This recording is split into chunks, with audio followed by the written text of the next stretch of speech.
In 1971, a man hijacked a plane, collected $200,000, and then disappeared into the night. More than 50 years later, nobody can say for sure who he was, whether he survived or where the money went.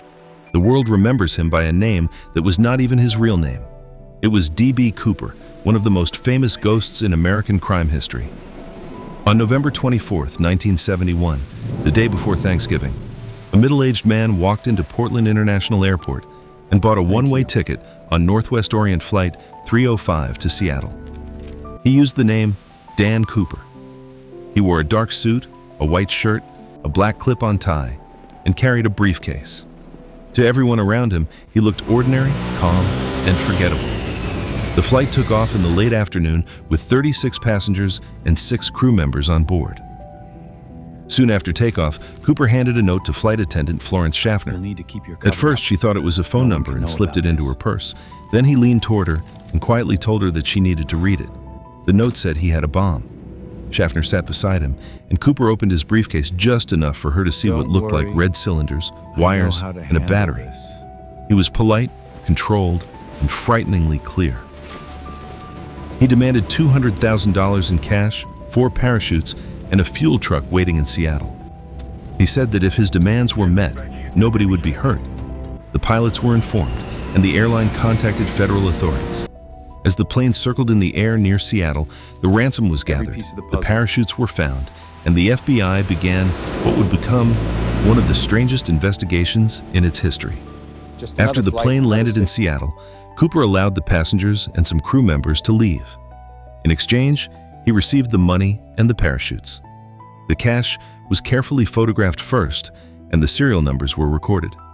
That decision would matter later. With only the flight crew and 1 flight attendant still on board, Cooper gave new instructions. He ordered the plane to take off again and fly toward Mexico City, but he insisted on a low altitude, a slow speed, and the rear stairs left down after takeoff. The crew warned him that could be dangerous. Cooper did not care. As the Boeing 727 flew south through darkness and bad weather, military aircraft followed from a distance. Inside the cabin, Cooper seemed calm.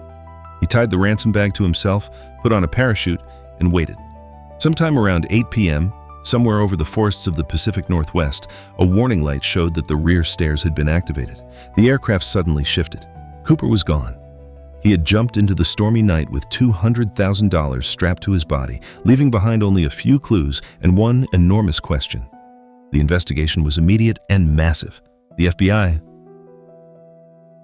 named it NORJAC, short for Northwest Hijacking.